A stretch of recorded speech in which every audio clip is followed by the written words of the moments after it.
If we look at some of the decisions AirPro's made, the question wasn't if, it was when.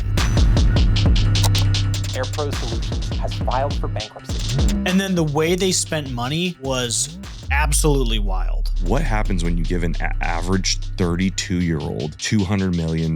They ended up racking up $250 million of debt. Boom. Just freaking boom. I think we're going to have some trouble. There's going to be a few more that pop through. I think we're going to see more.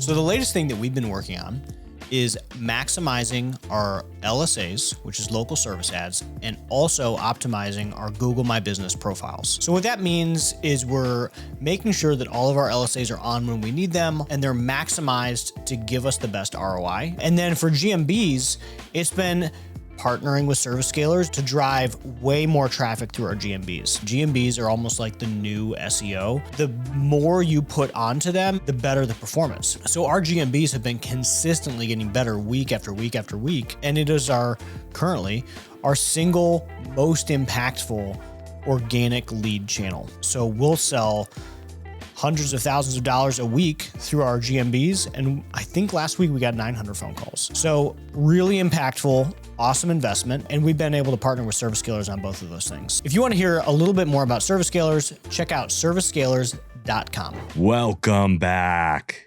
Yeah, but I'm excited. And look, I'm not excited for like the pain, the loss, the job impact of this, but I'm excited because today we're going to be covering the largest bankruptcy in HVAC in a long time. And we're talking about the $250 million explosion that is AirPro's. Boom. Just freaking boom. Absolutely wild. I mean, we've been talking for a while on the show about like, hey, people are struggling, people are whatever. And I've known a lot of people on the brink of bankruptcy. I do know a lot of bankruptcies, unfortunately, like north of 15, mostly small operators. But this is the first humongous one. But there's some other companies that are really struggling. I don't know if we've talked about, Gettl's revenue is down like 60 or 70%. We talked about it at the end of last year because we ran through 2023, 2024 numbers on people locally to my market who are down 20, 30%. And these are $100 million companies. Yeah. And so that, we've talked about before, especially for you, less so for me, but on a percentage base, there's a huge difference between being 20% down on like 3 million in revenue and being 20% down on 219 million in revenue or whatever. Yeah. No, 100%. I mean, and Gettle got up to like 180 million of revenue. I think they're at 60 or 70 right now. It's wild. I mean, they sold off $40 million in California, and then their other primary branches have really struggled. This isn't about Gettle. We're talking about AirPro's, but it was just interesting because this was our first real big explosion. So I'm gonna set the stage. Set it. 2017. A man in Florida. I feel like up in Ohio, that's how all the news starts. A Florida man. So AirPro was founded in 2017, and I think I've got the guy's name in here of who the founder was, but they sold it pretty quick. So AirPro, they bought a company in Florida in 2017, and then they went on to aggressively grow through greenfields and acquisitions. And like aggressive, like kind of crazy. And then the way they spent money was absolutely wild. Like there was some pictures on Twitter of like some cheerleaders from some major sports team. I don't even know. Miami Dolphins. Yeah. Well, they sponsored the Miami Dolphins, I think, as just a sponsor, but then the cheerleaders came and did a photo shoot with them over acquiring another HVAC company. Mm-hmm. Like it's like nonsensical level of expenses, right? Like that just doesn't even make sense. They got through 8 states. They had 9 different business units. And basically this is a product of super low interest rate acquisitions, exuberance, like having like a major football team, cheerleaders come and like take a photo shoot with you over an HVAC acquisition is like the definition of exuberance to me. So like 2020, 2021, free debt, money flying in from the government all over the place. HVAC is starting to heat up, and these guys just absolutely went crazy acquiring all these companies for prices that just didn't make sense. Well, I mean, yeah, even 2017 through 2020, I mean, the interest rates were ridiculously low. All the way throughout, all the way probably up until 2021, 2022, when we started seeing the prime plus start to climb. And his name was Anthony Pereira, I believe. Yeah. And the crazy part to this, John, is like he's our age. Yeah. I always imagine like this private equity playbook in this group is these old white hair guys who are 50, 60 years old. They've been doing this for years and years. But, some of the people out there who are playing this private equity games and really levering up on $200 million in debt, they're in their early 30s. Yeah. I mean, someone's got to be the operator. Mm-hmm. Like this is tough. Yeah. If I were to like summarize the next 30 minutes that we dive into this, it's going to be too much debt, not enough cash flow, irresponsible expenditures, and exuberance in pricing. Yeah. And it's like those four things are the killers, because I think it's easy to look at it and they can be like, it was bad timing. Interest rates rose. And I'm like, interest rates didn't make you sponsor the Miami Dolphins. Yeah. Like there's clearly like dumbness going on. I also don't think that it was exuberance in itself. I think that there's a big part of this that's not talked about very often is the difficulty of actual acquisitions, right? It was a non-understanding of, we hear this trope of, you just take a bunch of businesses, smash them together, and then they have a higher multiple arbitrage. And the reality of it is like smashing businesses together and running multiple operations is not an easy thing. Like I'd love to, during this episode, to like hit your story about buying Electrical. We talk about how amazing Electrical is, but it was a hard acquisition. It took a lot of work. Buying a plumbing company took a lot of work. Like this isn't easy. Yeah, it's definitely not. And I think, who are you buying? I think there's a couple lessons to walk away from this with is, who are you buying? Like if you were the acquirer, and if you're getting ready to sell to, who are you selling to? And asking them real questions about like, hey, what are you marked at right now? What is the current success? I had somebody, it was like, I want to do an episode all alone on this because the level of stupid was so astonishing that I was like, I have to communicate this to a large group of people. I got cold texted the other day. I don't even know how this dude got my phone number. I got cold texted the other day by some random ass guy, and he's in my community, and he's like, hey, do you want to sell the business? And here's the other brands we own in the market. The other brands he sent me in the market are like $500,000 to like $2 million brands. And the largest one being like 12 to 15. And I'm like, one, the way he spoke was insane. So like the way he like came off and presented himself was very like Grant Cardone. And I'm like, okay, well, the brands you have are terrible. And the reason that you have these terrible brands is the only people that are going to resonate with the way that you're approaching them are people with bad brands. Like if you want to be taken seriously, you should be serious. Yeah, it was just so unbelievably dumb. And then he went on, and then I went on to just ask some probing questions like, hey, walk me through the platform a little bit. And his answer was so succinct. I was like, this is actually probably going to be the next Air Pros. Like, because his answer was, hey, we're succeeding around the country. And I'm like, oh my fucking God, you guys are bankrupt. Like you have 15 brands. They're all terrible. The largest one is $12 million. You're in a couple states. Like you are the next Air Pros. You guys are going to go bankrupt.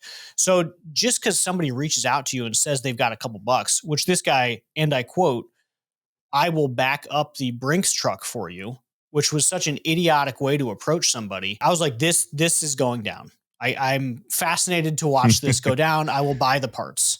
Yeah. Which is what some people are doing with Air Pros. But be really cautious who you sell to. Just because somebody has a couple bucks doesn't mean shit. I was gonna say they usually don't have a couple bucks. They're playing with somebody else's money at a high interest rate. But they did get someone to loan them or back them at that. And that's about it. Yeah, I mean, and how many sellers sold to Air Pros going off of the story of Air Pros without understanding the financials of Air Pros? Like if you dive into this, which we will, like they've been working for over 2 years to unshit this business. Yeah. So they hired like turnaround people back in 2023. Like they knew this was a problem 2-something years ago. And how many deals did they still do in 2023 and 2024 and sell the owner on the dream of the second bite when they're working through like bankruptcy? I was going to say, that's one of the sadder parts of the story is the owners that have sold. Because they rolled in equity 20, 30, 40, 50%. Who knows how much? We're $200 million of revenue. You should roll equity. This thing's worth X. Yeah. You have an earnout in 3 years and we'll roll you in 20 million and you're going to make 6X on that 20%, excuse me. You're going to make 6X on that 20% and they walk away with way less, way less. Yeah. Now I will say I am very pro rolling and earnouts. And whenever it is that we bring on a partner, I will roll a ton of it. I will also ask a lot of questions because I think that people just assume that the bigger companies know what they're doing when really it's just some freaking idiot talking about backing up a Brinks truck. Like this guy has no idea what he's doing. Tell us how you really feel, John. Tell us how you really feel. It was just like, I'm reading these texts and I'm like, is he like, am I being like pranked right now? It was such a level of stupid to approach a business my size. I was just amazed. And then I look at the portfolio and it's all a bunch of $1 million shops. And I'm like, got it. Did you get any information? I couldn't find any information on it of like the where they secured the debt from or the type of debt. No.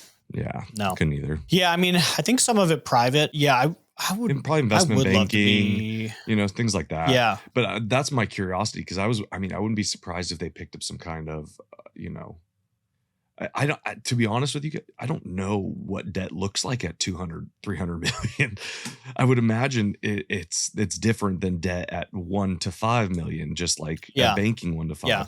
Like I don't understand terms in that range. So I was looking to see like maybe it's a type of debt because I've seen like high interest, not fixed debt. Like, of course. Yeah. It goes up 2-3 points and then boom. Well, I think that's a lot of it too. Like a bunch of this debt is floating. Yeah. A bunch of this debt's floating, conventional debt. I mean, I don't know about these specific terms, but when we've shopped conventional 7-year terms, really strict covenants, and like this business, there's a book, it's by Jeff Sands and it's called Corporate Turnaround Artistry. Mm-hmm. And it is a great read. I encourage it for everybody.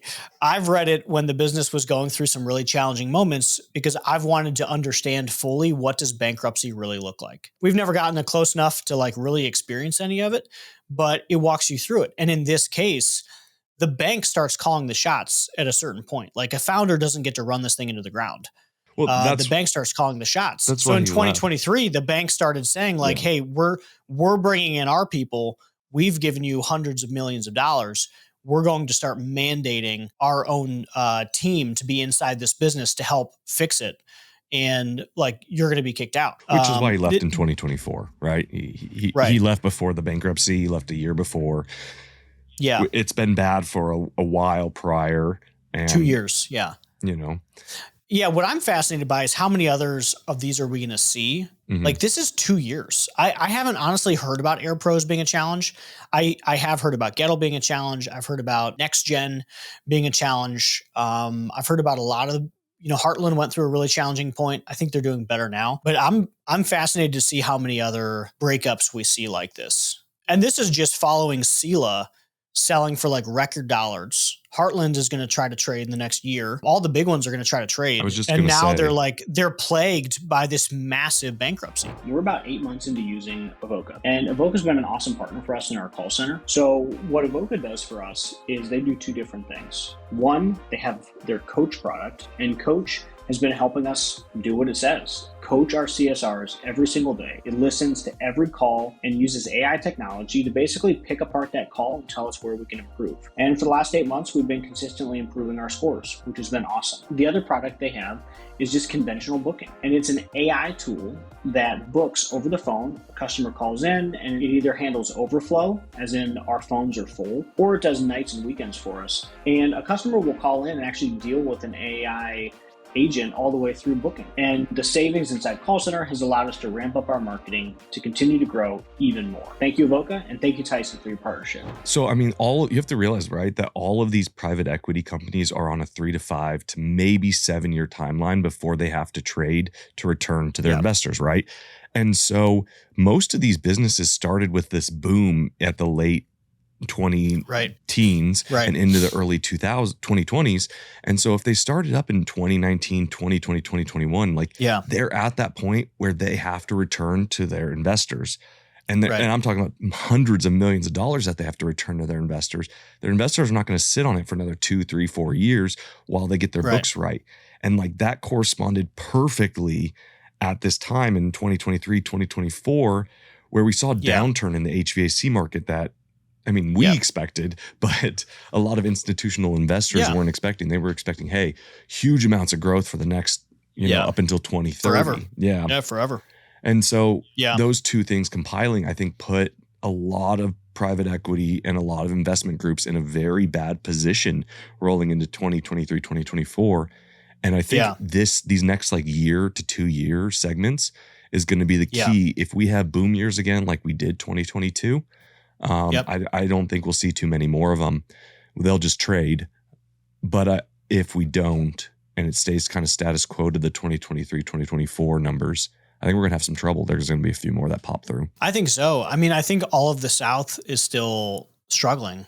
And whether or not they go, go this path or a different one, I think we're going to see more. Just because we know that we know Gettel's struggling. And the, PE, the way it works is they come in and they load a company down with debt, crippling debt, which is what we're looking at. And they use that to go buy a bunch of more stuff. They want to grow as fast as they can. They want to outpace the debt. And this is an example of what happens when that doesn't work out. Yeah. I mean, debt's a great lever to grow. And this is a great, asterisk to anyone's business here that's listening. It's debt is an amazing lever to grow, but it can't outgrow your cash flow. Right. If your debt payments start obviously outgrowing the pace of your growth and what you can bring in, you can't pay the debt. And it's super simple. But I think it's something that's often overlooked or, the industry changes and you don't cut fast enough. What I thought was kind of interesting, I would love to peek a little bit deeper, but they took over $20 million of financing in order to run a transition period, because they're basically selling off all the business units. Actually, I have a friend that's buying one of them, which is kind of interesting for $20 million, I think. I would not touch it with a 10-foot pole. I mean, I get that there's people that it makes sense for.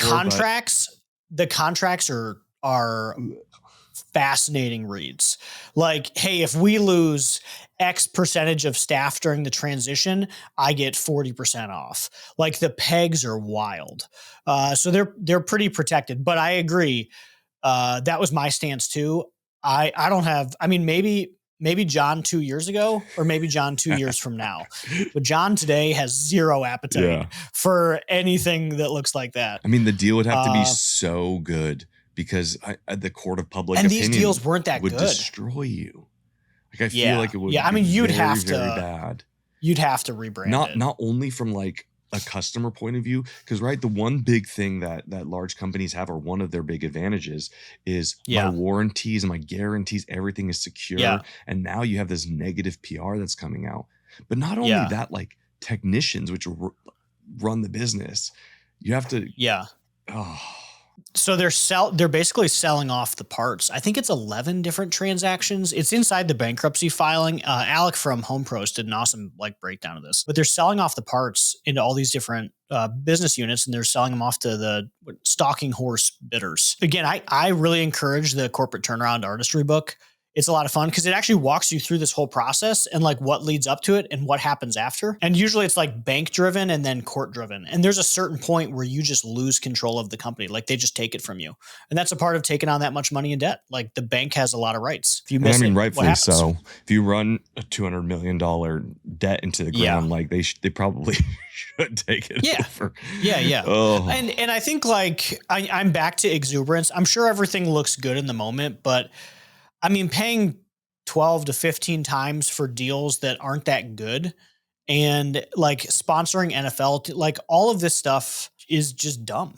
It's I don't know. I feel like, if you're going to do that, you need to be in a rock solid financial position, which these guys have never been in a rock solid financial position. Yeah. I was reading that they were taking net losses of $500,000 per month regularly, just like consistently for multiple months at a time in some of their breakdowns. And I was going, oh my gosh, no wonder. But I didn't get to peek behind the curtain into what their exuberance was. And then the way they're spending, it's like you don't have a chance to turn it around because how you spent prior.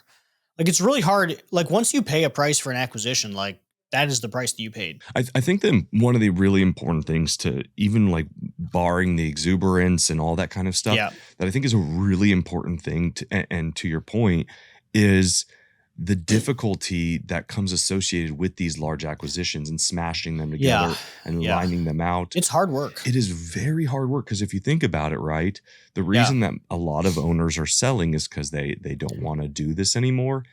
And so you either have to put in an operator or you have to convince the seller that they need to sell or run their business in a different way and stay. And it's just a hard thing because if they knew how to do that and they wanted to raise prices, they would have done it.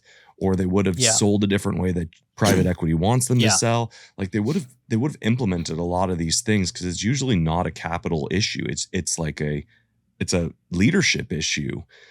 Yeah. And why they didn't get to the next level and why they sold at that point.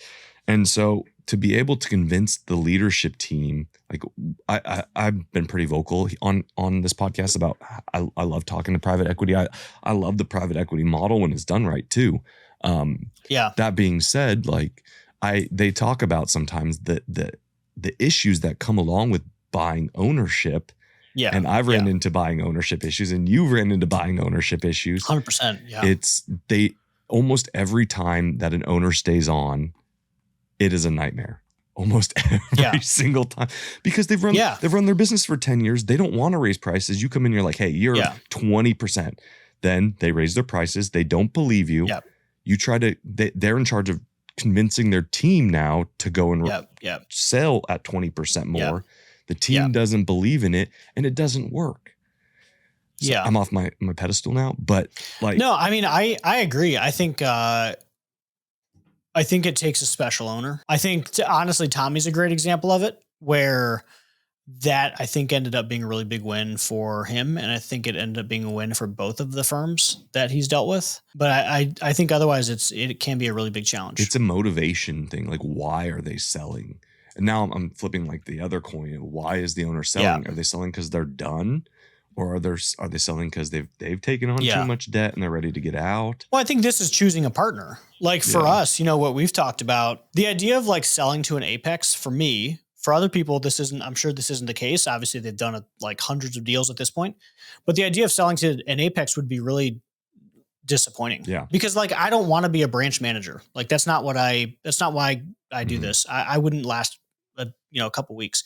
But if there was a partner that similar to Tommy, where like, hey, I don't want to be Apex's 300th deal. I want to be the first deal in a platform and I want to build a platform. Exactly. That would be far more interesting to me. And I would stay on for that because that would be a dream. That would be a lot of fun to go around and be the platform. And I think that's like our likely scenario. Mm-hmm. Whereas, like an Apex or somebody else that's 100 deals in or 50 deals in, I don't really want to be the first cog or the last cog, pre-trade.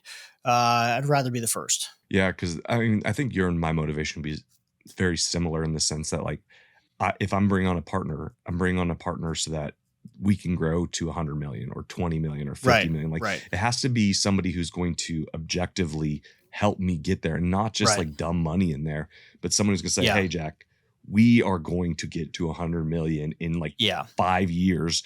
Let's crunch. Let's do it. I'm going to bring in a whole C-suite team that's just for this project. And like, blah, blah. Like, okay, let's do it. But to buy in and be like, hey, I'm like your Tennessee guy and we can kind of grow in Tennessee and here's a little bit of money and we'll take all the bookkeeping off your back. It's like, no, thank you. Yeah. I'll hire a bookkeeper. I mean, I agree. Yeah, I agree. Yeah, I agree. I think just be cautious of who you're partnering with and ask them real questions. Like, and if they can't actually answer it or won't actually answer it, then like you should be alarmed. So someone's saying like, oh, we're succeeding nationwide. I'm alarmed. Like I immediately don't take this guy seriously because he clearly can't answer the question because it's probably a ridiculous answer. I don't want to call anyone out, but Cole, did you talk to him? Is that who the other friend was who gave him that advice that he needed to know his numbers down to the T?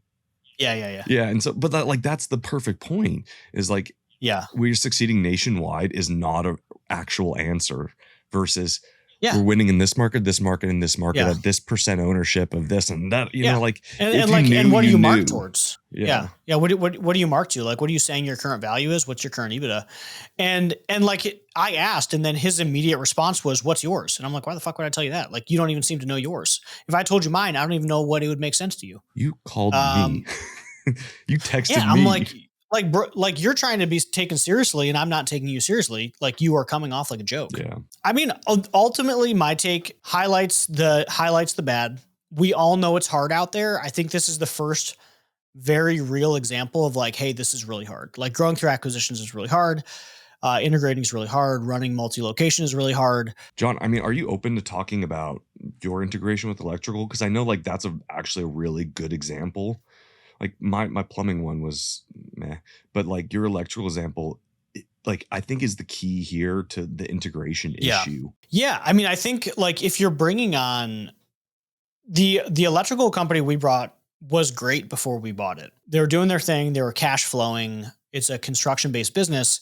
And the reality is it wasn't a them problem. It was an us problem it was an us problem and a timing problem. Now I can say the same thing about AirPro's timing problem, but a lot of it was us. Like we don't know how to run a construction business. Mm-hmm. We just don't.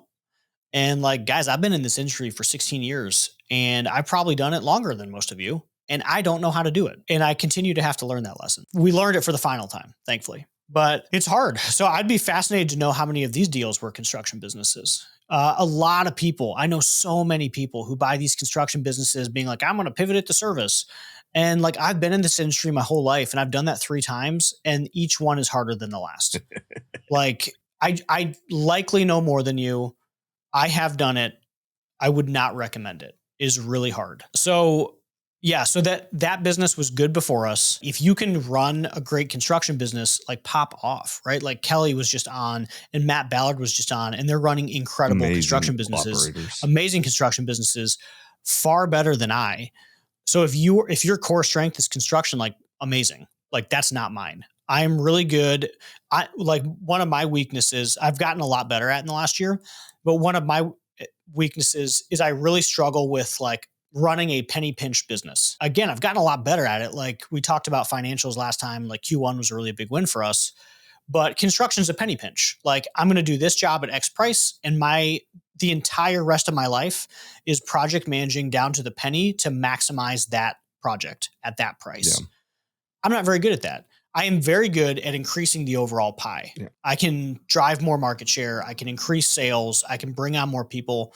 That's a game I'm really good at playing. And so specifically though, from the integration is kind of where I'm referring to. Yeah. Like different business, you had to change it up a little bit to match your business, but from like an integration aspect, didn't you at one point actually have to like step in as the full-time operator? Oh yeah. Yeah. Like so solely. So we bought the business. Right. So we bought the business and again, it was good before we got there. And there was some stuff that we brought that was bad and there was some stuff that was bad timing. So within we took it over January 1 of 22. And the stuff that was bad that we had no control over was, hey, I didn't know when we bought that business that inflation was going to start in 2022 and ramp up. Yeah, I had no idea that materials was going to go up 9% week over week over week for 26 straight weeks.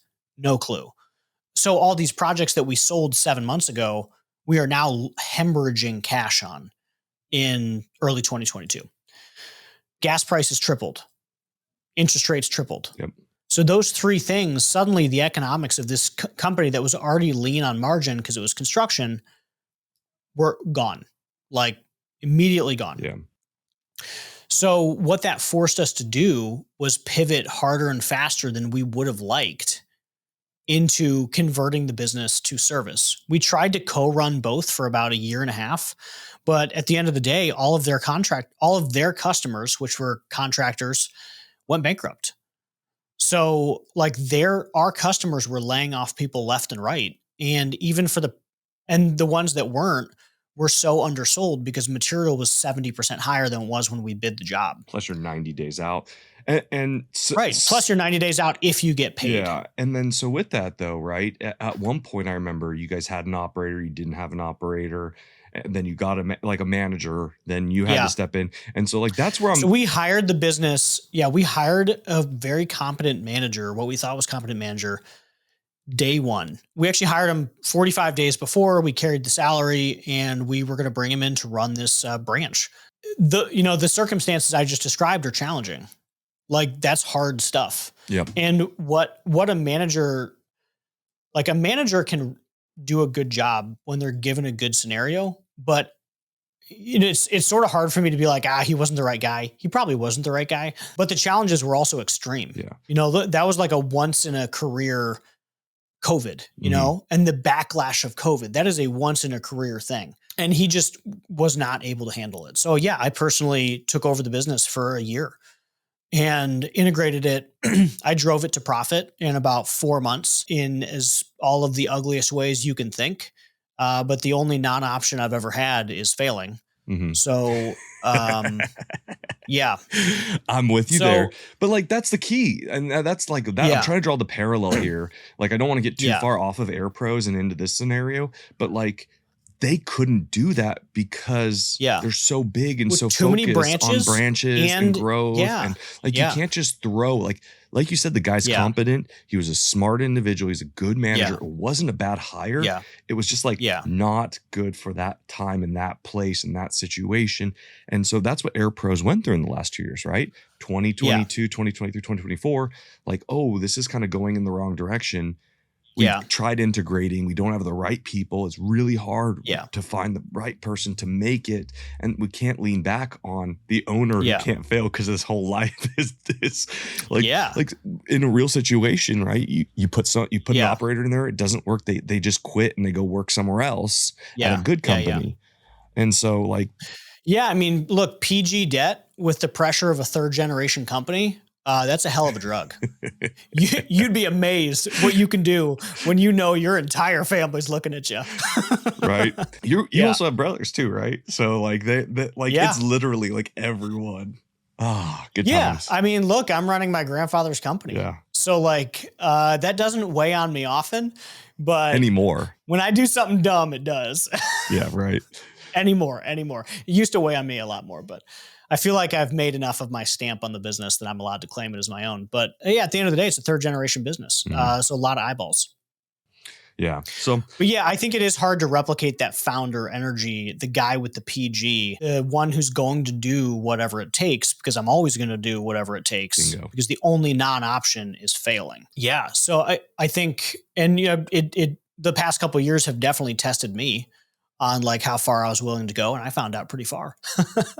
But they just can't do that when they get that big. You just can't. Like it's really hard to beat a founder. Yeah, I mean, it's hard to beat a founder. My biggest thing as we like circle back go through the Air Pros, like that was one of my biggest issues is you can't overspend and then hope that someone else is going to save you. Yeah. It's just a natural risk with private equity, and they can try and mitigate that with rolled equity and stuff like that. But it really is proper purchasing of good companies and making sure that you really have a team up at the top who understands what they're doing. Not to say that the Air Pros didn't understand what they're doing, just to say that in general, though, making sure that whoever you're selling to, you really understand what you're getting into. Yeah, as a seller or as a buyer, like who am I dealing with on the other side, and like what am I going to get with this? Yeah, man, this is super interesting though. Yeah. There's a part of me that knows that it's not good for the industry to see these, but there's another part of me that knows that there had to at some point be a culling of some of these bad operations at the top. I mean, The question wasn't if, it was when. I was talking to a friend of mine. He's an investment banker at League Park, which has done some of the biggest deals in the country. And what he's repeatedly said is like, look, the biggest thing that everybody has to worry about from a multiples and like, will multiples stay, is who's the first bankruptcy.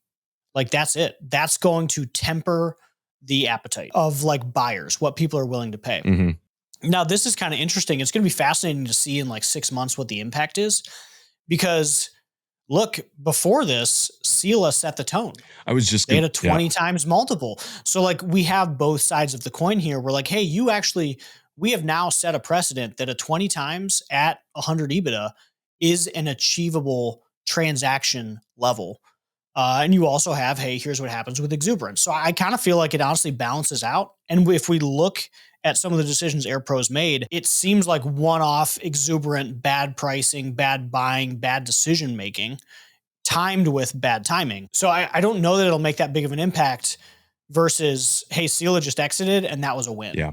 Heartland's transaction is probably going to be a win at 20 times or whatever. So I think that's going to continue to see, but I really think we'll find out, multiples at my level, multiples at your level, those are almost completely determined by what size does Sela exit at? Yeah. Or what size does Heartland or Wrench, Apex, what do they get when they go? So do they get a 25 times? Great. That means they can afford to swing pretty big on us. But if they get a 15 times, our number's a lot lower. It gets compressed really quickly.